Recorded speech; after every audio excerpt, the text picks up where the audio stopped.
ನೋಡಿ ಸ್ನೇಹಿತರೆ, ಕೊನೆಗೂ ಗೃಹಲಕ್ಷ್ಮಿ ಯೋಜನೆಯ ಪ್ರತಿಯೊಂದು ಫಲಾನುಭವಿಗಳಿಗೆ ಸರ್ಕಾರದಿಂದ 2,000 ಹಣ ಅಲ್ಲ, ಒಟ್ಟು 6,000 ಹಣನ ಪ್ರತಿಯೊಂದು ಫಲಾನುಭವಿಗಳಿಗೆ ಜಮಾ ಮಾಡ್ತಾ ಇದ್ದೀವಿ ಅಂತ ಸಚಿವೆ ಲಕ್ಷ್ಮಿ ಹೆಬ್ಬಾಳ್ಕರ್ ಅವರು ಭರ್ಜರಿ ಗುಡ್ಡಿಸ್ನ ಕೊಟ್ಟಿದ್ದು, 6,000 ಹಣ ಹೇಗೆ ಬರುತ್ತೆ ಅನ್ನೋದಕ್ಕೆ ನಾನು ನಿಮಗೆ ಒಂದು ಪ್ರೂಫ್ ಮೂಲಕ ಮಾಹಿತಿನ ಕೊಡ್ತೀನಿ. ಅದೇ ರೀತಿ ರೇಷನ್ ಕಾರ್ಡ್ ದಾರರಿಗೂ ಕೂಡ ಸರ್ಕಾರ ಈ ಬಾರಿ ಉಚಿತ ಅಕ್ಕಿ ಜೊತೆಗೆ ಸಾಕಷ್ಟು ರೀತಿಯ ಹೊಸ ಆಹಾರ ಪದಾರ್ಥಗಳನ್ನ ಉಚಿತವಾಗಿ ಕೊಡ್ತಾ ಇದ್ದು, ಈ ಡಿಸೆಂಬರ್ ತಿಂಗಳಲ್ಲಿ ಯಾರಿಗೆಲ್ಲ ಈ ಸೌಲಭ್ಯ ಸಿಗುತ್ತೆ ಅಂತ ತಿಳ್ಕೊಳ್ಳೋಣ.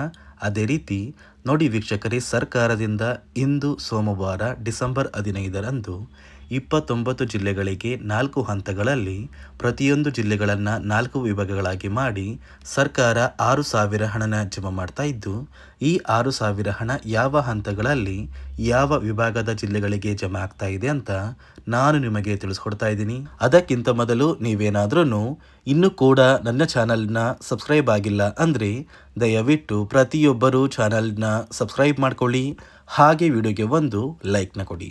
ಹೌದು ಸ್ನೇಹಿತರೆ, ಕೊನೆಗೂ ಸರ್ಕಾರದಿಂದ ಸಚಿವೆ ಲಕ್ಷ್ಮಿ ಹೆಬ್ಬಾಳ್ಕರ್ ಅವರು ಗೃಹಲಕ್ಷ್ಮಿ ಯೋಜನೆಯ ಪ್ರತಿಯೊಂದು ಫಲಾನುಭವಿಗಳಿಗೆ ಭರ್ಜರಿ ಗುಡ್ಡಿಸ್ನ ಕೊಟ್ಟಿದ್ದಾರೆ. ನೋಡಿ, ವರ್ಷದ ಕೊನೆ ತಿಂಗಳಿರುವ ಈ ಡಿಸೆಂಬರ್ ತಿಂಗಳಲ್ಲಿ ಪ್ರತಿಯೊಂದು ಗೃಹಲಕ್ಷ್ಮಿ ಯೋಜನೆಯ ಫಲಾನುಭವಿಗಳಿಗೆ ಸರ್ಕಾರದಿಂದ ಒಟ್ಟು 6,000 ಹಣನ ನಿಮ್ಮ ಬ್ಯಾಂಕ್ ಖಾತೆಗೆ ಸರ್ಕಾರ ಜಮಾ ಮಾಡ್ತಾ ಇದೆ. ಹೌದು ವೀಕ್ಷಕರೇ, ನಾನು ನಿಮಗೆ 6,000 ಹಣ ಬರೋದಕ್ಕೆ ವಿತ್ ಪ್ರೂಫ್ ಮೂಲಕ ಮಾಹಿತಿನ ಕೊಡ್ತಾ ಇದ್ದೀನಿ. ದಯವಿಟ್ಟು ಪ್ರತಿಯೊಬ್ಬರು ಸರ್ಕಾರದಿಂದ ಬಂದಿರುವಂತಹ ಈ ಒಂದು ಆಡಿಯೋನ ಕೇಳಿ. 3 ತಿಂಗಳದ್ದು ಅಮೌಂಟ್ ಪೆಂಡಿಂಗ್ ಇತ್ತು, ಈಗ 1 ತಿಂಗಳದ್ದು ಅಮೌಂಟ್ ಹಾಕಿದ್ದೀನಿ. ಸೊ ಸೆಪ್ಟೆಂಬರ್ ಅಕ್ಟೋಬರ್ದು ಹಾಕಿದ್ರೆ ಕ್ಲಿಯರ್ ಆದಂಗೆ, ಬಟ್ ಏನು ಆಗಸ್ಟ್ ದುಡ್ಡಿದೆಯಾ ಅದನ್ನು ಕ್ಲಿಯರ್ ಮಾಡಿ ಬಂದೆ. ಹೌದು ಸ್ನೇಹಿತರೆ, ಸಚಿವೆ ಲಕ್ಷ್ಮಿ ಹೆಬ್ಬಾಳ್ಕರ್ ಅವರು ಕೊಟ್ಟಿರುವ ಮಾಹಿತಿ ನಿಜ.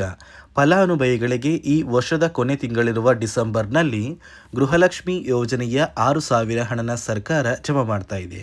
ಅಂದರೆ ನಿಮ್ಮ ಬ್ಯಾಂಕ್ ಖಾತೆಗೆ ಡಿಸೆಂಬರ್ 15 ಸೋಮವಾರದಿಂದ 29 ಜಿಲ್ಲೆಗಳನ್ನು 4 ವಿಭಾಗಗಳಾಗಿ ಮಾಡಿ ಪ್ರತಿಯೊಂದು ವಿಭಾಗಗಳಿಗೆ ಹಂತ ಹಂತವಾಗಿ ಸರ್ಕಾರ ಈ ಗೃಹಲಕ್ಷ್ಮಿ ಯೋಜನೆಯ 6,000 ಹಣನ ಜಮಾ ಮಾಡ್ತಾ ಇದೆ.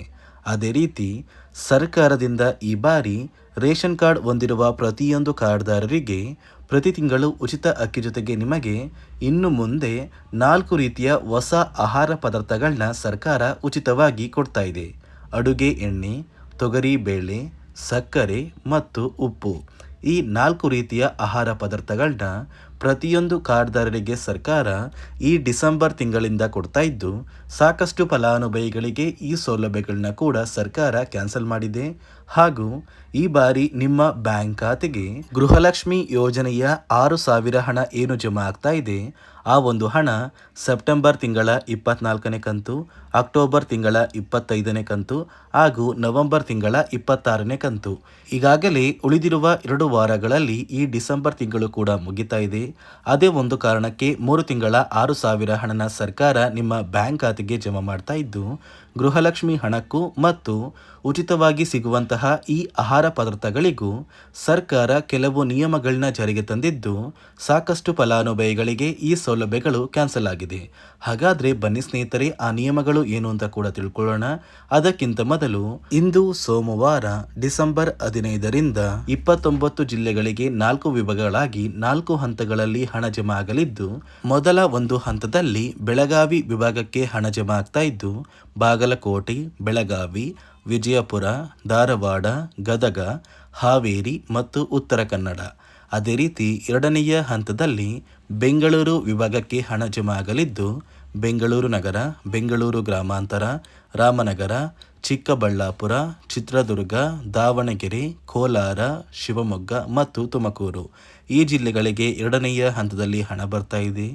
ಮೂರನೆಯ ಹಂತದಲ್ಲಿ ಕಲಬುರಗಿ ವಿಭಾಗಕ್ಕೆ ಹಣ ಜಮಾ ಆಗ್ತಾ ಇದ್ದು, ಬಳ್ಳಾರಿ, ಬೀದರ್, ಕಲಬುರಗಿ, ಕೊಪ್ಪಳ, ರಾಯಚೂರು, ಯಾದಗಿರಿ ಮತ್ತು ವಿಜಯನಗರ, ಈ ಜಿಲ್ಲೆಗಳಿಗೆ ಸರ್ಕಾರದಿಂದ ಮೂರನೆಯ ಹಂತದಲ್ಲಿ ಹಣ ಜಮಾ ಆಗಲಿದೆ. ನಾಲ್ಕನೆಯ ಮತ್ತು ಕೊನೆಯ ಹಂತದಲ್ಲಿ ಮೈಸೂರು ವಿಭಾಗಕ್ಕೆ ಹಣ ಜಮಾ ಆಗ್ತಾ ಇದ್ದು, ಚಾಮರಾಜನಗರ, ಚಿಕ್ಕಮಗಳೂರು, ದಕ್ಷಿಣ ಕನ್ನಡ, ಹಾಸನ, ಕೊಡಗು, ಮಂಡ್ಯ, ಮೈಸೂರು ಮತ್ತು ಉಡುಪಿ, ಈ ಜಿಲ್ಲೆಗಳಿಗೆ 4ನೆಯ ಹಂತದಲ್ಲಿ ಹಣ ಜಮಾ ಆಗಲಿದೆ. ಈ ಡಿಸೆಂಬರ್ ತಿಂಗಳು ಮುಗಿಯುವಷ್ಟರಲ್ಲಿ ಪ್ರತಿಯೊಂದು ಫಲಾನುಭವಿಗಳಿಗೆ ಸರ್ಕಾರ ಕೊನೆಗೂ ಗೃಹಲಕ್ಷ್ಮಿ ಯೋಜನೆಯ ಒಟ್ಟು 3 ತಿಂಗಳ 6,000 ಹಣನ ಜಮಾ ಮಾಡುವುದಾಗಿ ನಿರ್ಧಾರ ಮಾಡಿದ್ದು, ಆದಷ್ಟು ಬೇಗ ಪ್ರತಿಯೊಬ್ಬರು ಈ 6,000 ಹಣನ ಪಡ್ಕೋತೀರಾ.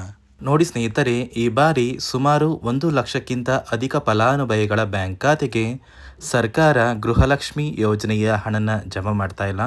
ಕಾರಣ ಏನು ಅಂದರೆ, ನಿಮ್ಮ ಬ್ಯಾಂಕ್ ಖಾತೆಗೆ ಡೆಬಿಟ್ ಮೂಲಕ ಹಣ ಜಮಾ ಮಾಡುವಂತಹ ಸಂದರ್ಭದಲ್ಲಿ ಸರ್ಕಾರ ಸಾಕಷ್ಟು ಫಲಾನುಭವಿಗಳ ಒಂದು ಬ್ಯಾಂಕ್ ಖಾತೆಗೆ ಹಣ ಜಮಾ ಮಾಡೋದನ್ನು ಕ್ಯಾನ್ಸಲ್ ಮಾಡಿದೆ.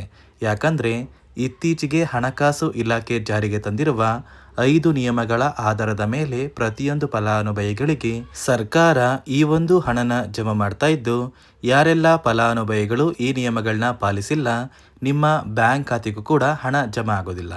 ಹಾಗಾದರೆ ಬನ್ನಿ ಸ್ನೇಹಿತರೆ, ಸರ್ಕಾರ ಜಾರಿಗೆ ತಂದಿರುವ ಆ 5 ಹೊಸ ನಿಯಮಗಳು ಏನು ಅಂತ ನಾನು ನಿಮಗೆ ತಿಳಿಸ್ಕೊಡ್ತಾ ಇದ್ದೀನಿ. ನೋಡಿ ಸ್ನೇಹಿತರೆ, ಮೊದಲನೆಯ ಒಂದು ನಿಯಮ ಬಂದು, ಸಾಕಷ್ಟು ಫಲಾನುಭವಿಗಳು ಹೊಂದಿರುವಂತಹ ಒಂದು ರೇಷನ್ ಕಾರ್ಡ್ ಏನಿದೆ, ಆ ಒಂದು ರೇಷನ್ ಕಾರ್ಡ್ನ ಮನೆಯ ಸದಸ್ಯರ ಪ್ರತಿಯೊಬ್ಬರ ಒಂದು ಆಧಾರ್ ಕಾರ್ಡ್ನ ನಿಮ್ಮ ರೇಷನ್ ಕಾರ್ಡ್ಗೆ ಕಡ್ಡಾಯವಾಗಿ ಲಿಂಕ್ ಮಾಡಿಸ್ಬೇಕು. ಅಂದರೆ ಈ ಒಂದು ಲಿಂಕ್ ಮಾಡಿಸುವಂತಹ ಒಂದು ಪ್ರೊಸೀಜರ್ಗೆ ಸರ್ಕಾರ KYC ಅಂತ ಕರೀತಾರೆ. ನಿಮ್ಮ ರೇಷನ್ ಕಾರ್ಡ್ಗೆ ಇನ್ನೂ ಸಹ KYC ಆಗಿಲ್ಲ ಅಂದರೆ ನಿಮ್ಮ ಬ್ಯಾಂಕ್ ಖಾತೆಗೆ ಸರ್ಕಾರ ಮುಂದಿನ ದಿನಗಳಲ್ಲಿ ಗೃಹಲಕ್ಷ್ಮಿ ಯೋಜನೆಯ ಹಣನ ಕ್ಯಾನ್ಸಲ್ ಮಾಡುತ್ತೆ. ಅದೇ ರೀತಿ ಎರಡನೆಯ ಒಂದು ನಿಯಮ ಬಂದು, ಸಾಕಷ್ಟು ಫಲಾನುಭವಿಗಳು ಕಳೆದ 3 ತಿಂಗಳಿಂದ ಸರ್ಕಾರದಿಂದ ಬರ್ತಾ ಇರುವಂತಹ ಒಂದು ರೇಷನ್ ಏನಿದೆ, ಅಂದರೆ ಉಚಿತ ಅಕ್ಕಿ ಏನಿದೆ, ಈ ಒಂದು ರೇಷನ್ನ ಪಡ್ಕೋತಾ ಇಲ್ಲ. ಒಂದು ವೇಳೆ ಕಳೆದ 3 ತಿಂಗಳಿಂದ ನೀವು ರೇಷನ್ನ ಪಡ್ಕೊಂಡಿಲ್ಲ ಅಂದರೆ ಸರ್ಕಾರ ನಿಮ್ಮ ಬಳಿ ಇರುವಂತಹ ಒಂದು ರೇಷನ್ ಕಾರ್ಡ್ನ ಕ್ಯಾನ್ಸಲ್ ಮಾಡುತ್ತೆ. ನಿಮ್ಮ ರೇಷನ್ ಕಾರ್ಡ್ನ ಸರ್ಕಾರ ಕ್ಯಾನ್ಸಲ್ ಮಾಡಿದ್ರೆ ನಿಮ್ಮ ಬ್ಯಾಂಕ್ ಖಾತೆಗೆ ಗೃಹಲಕ್ಷ್ಮಿ ಯೋಜನೆಯ ಹಣ ಇರ್ಬೋದು ಮತ್ತು ಸರ್ಕಾರದಿಂದ ಬರುವಂತಹ ಒಂದು ಸೌಲಭ್ಯಗಳನ್ನ ನೀವು ಕಳ್ಕೋಬೇಕಾಗುತ್ತೆ.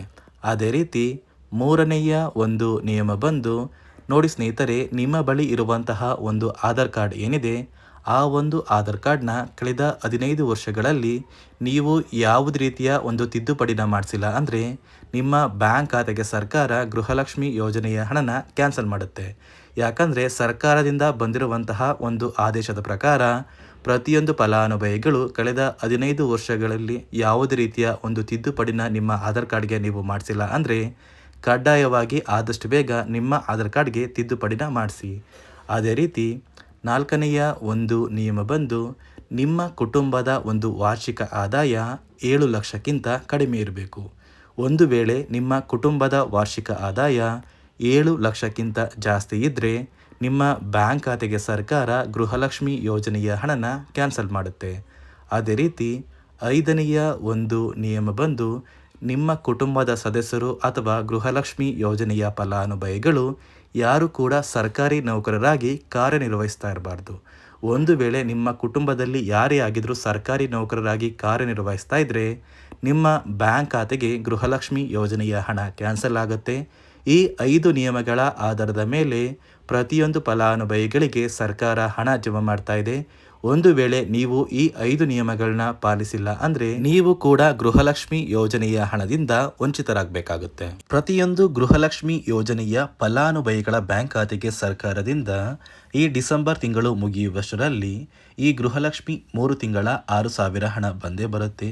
ಕೆಲವೇ ದಿನಗಳ ಕಾಲ ವೆಯ್ಟ್ ಮಾಡಿ ಅಂತ ಹೇಳ್ತಾ, ಇದಿಷ್ಟು ಸರ್ಕಾರದಿಂದ ಪ್ರತಿಯೊಂದು ಫಲಾನುಭವಿಗಳಿಗೆ ಬಂದಿರುವಂತಹ ಒಂದು ಹೊಸ ಮಾಹಿತಿಯಾಗಿದೆ.